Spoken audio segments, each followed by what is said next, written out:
Excellences, Mesdames, Messieurs les ambassadeurs, Madame la représentante spéciale du secrétaire général, Madame la responsable de police cité, Mesdames, Messieurs. Je voudrais tout d'abord remercier le Conseil de sécurité d'avoir bien voulu m'inviter à prendre part à cette séance d'information dédiée à la question haïtienne et du coup me donner l'occasion de faire valoir les points de vue et observations du gouvernement haïtien en ce qui a trait au rapport du secrétaire général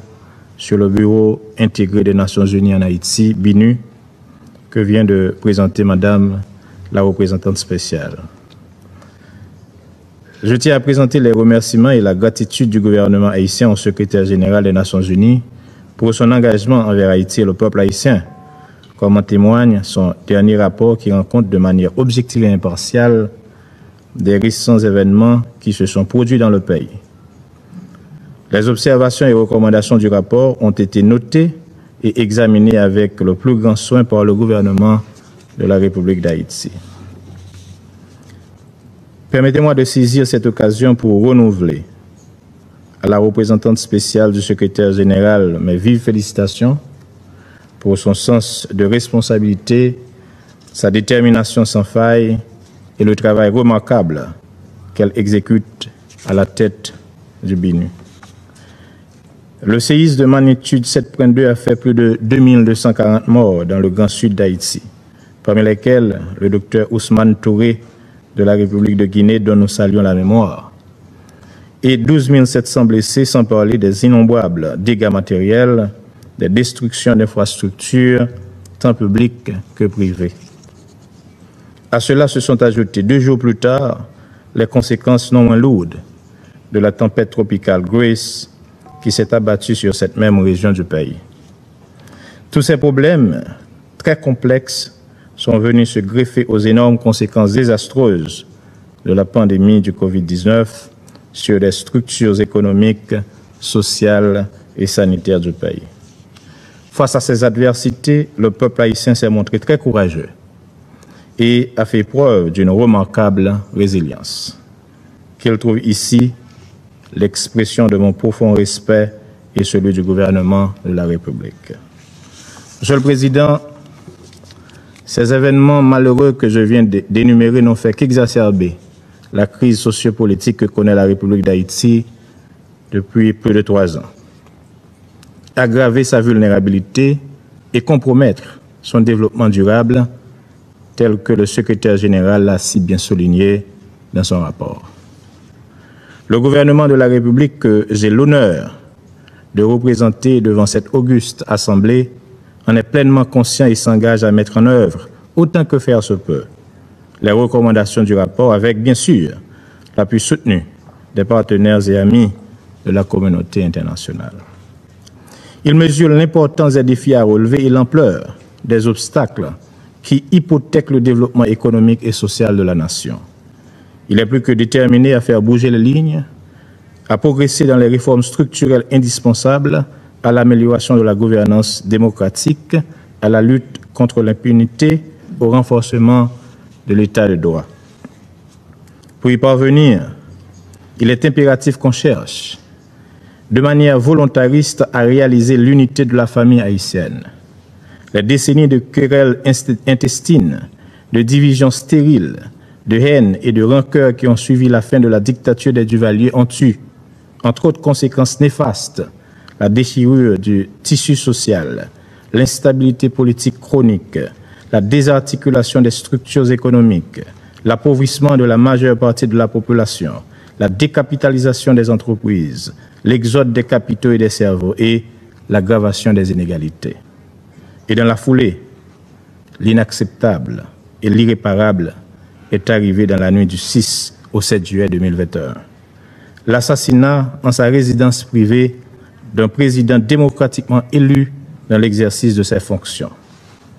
C'est sans nul doute conscient de cet impératif de l'unité nationale que, depuis son installation dans ses fonctions de Premier ministre, le Dr Ariel Henry s'investit dans la recherche d'un consensus le plus large possible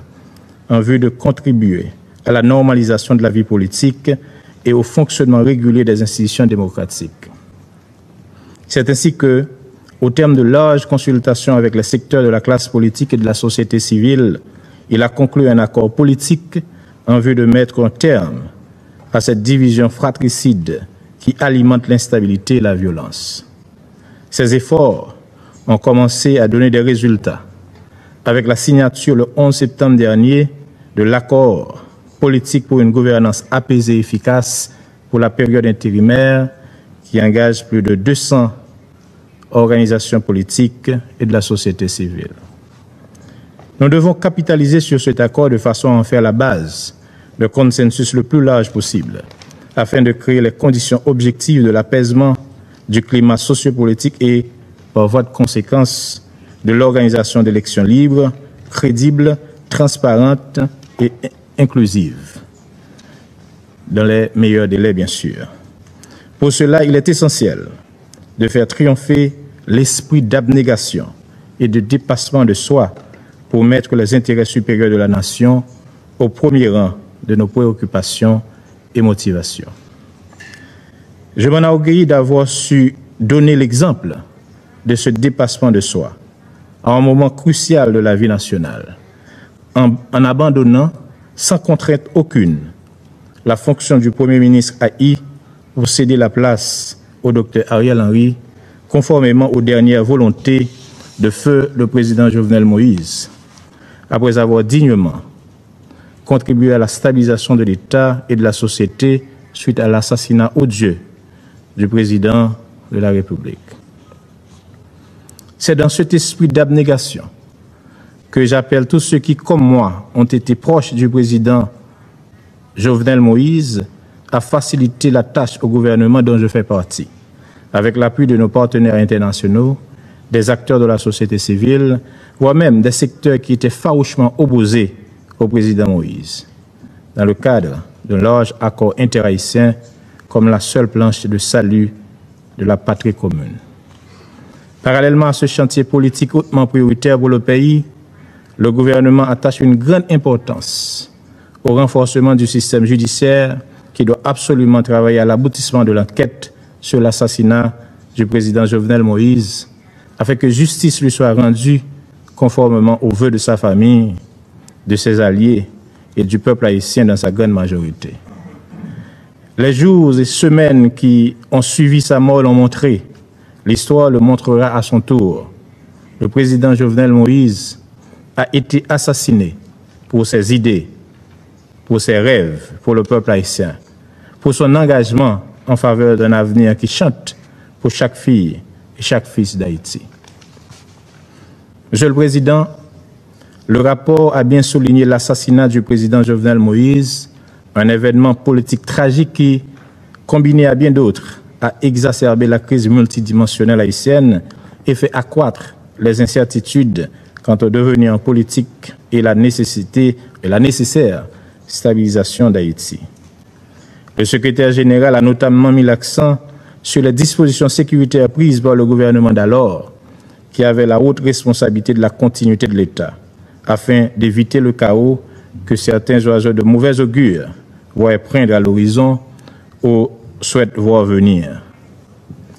D'innombrables efforts ont été entrepris sur le terrain afin de faire avancer l'enquête sur l'assassinat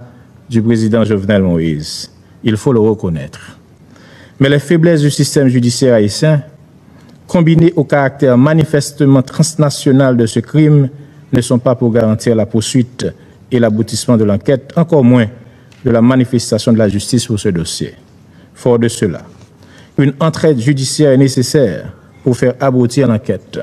identifier et punir les coupables. Cette requête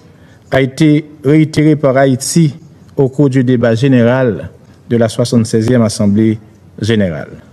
Nous souhaitons qu'elle soit dûment prise en considération afin d'envoyer un message clair que de tels actes ne sont aucunement tolérés dans notre système international. Dans le même ordre d'idées, le gouvernement haïtien a bien noté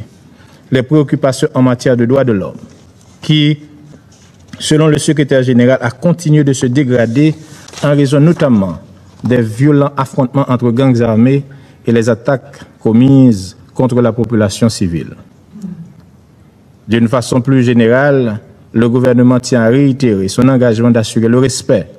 la défense et la promotion des droits de la personne, sans discrimination aucune, conformément à ses engagements et obligations découlant des traités internationaux et régionaux relatifs aux droits de l'homme auxquels la République d'Haïti est partie. Comme le secrétaire général l'indique dans son rapport, les efforts de réforme de la justice se sont poursuivis, ceci malgré les problèmes que connaît le pouvoir judiciaire en raison des événements tragiques qu'a connus le pays. Des initiatives heureuses ont été prises telles que la prestation de serment et l'installation récente des membres du Conseil supérieur du pouvoir judiciaire. Des mesures sont en train d'être prises pour améliorer les conditions de détention dans les centres carcéraux, réduire la détention préventive prolongée et par voie de conséquence la surpopulation carcérale. Monsieur le Président, permettez-moi de profiter de cette tribune pour évoquer la troublante et choquante situation des dizaines de milliers de compatriotes haïtiens qui, à intervalles réguliers et pour s'échapper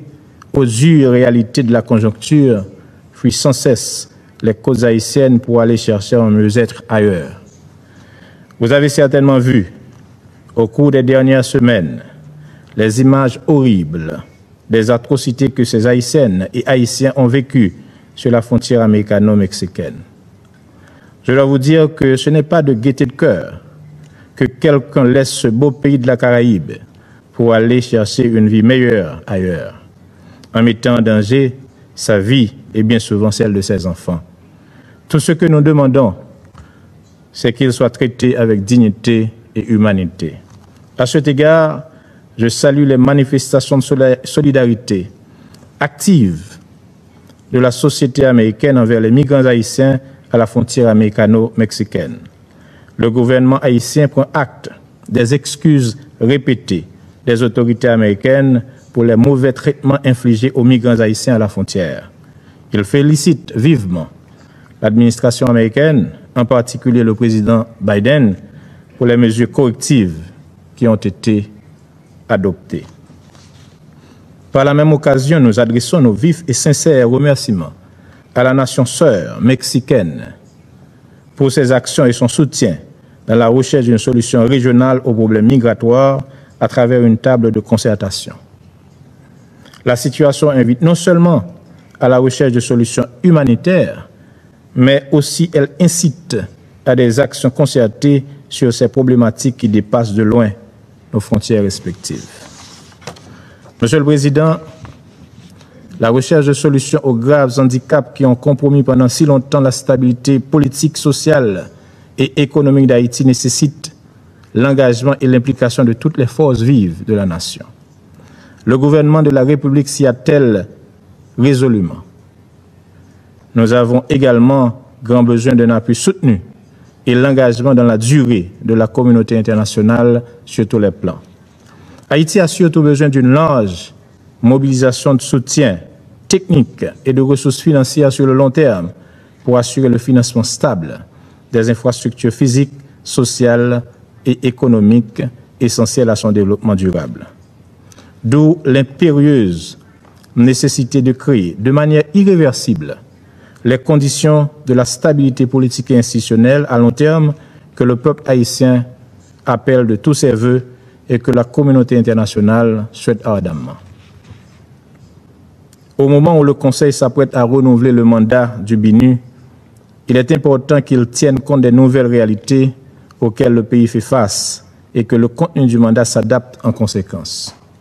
En cela, le renforcement des capacités opérationnelles des institutions chargées de la sécurité et du maintien de l'ordre, en particulier de la police nationale d'Haïti,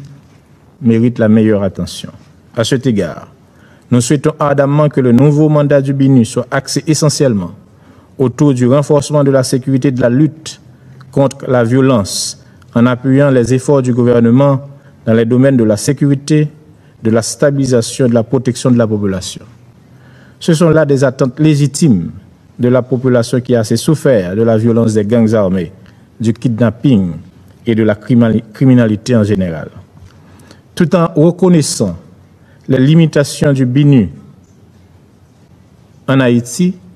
Compte tenu de sa nature essentiellement consultative,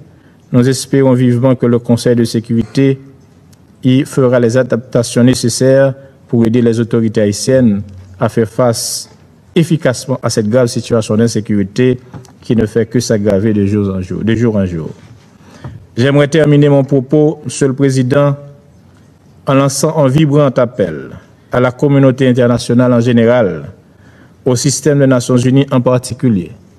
à poursuivre et à renforcer son appui solidaire à Haïti, afin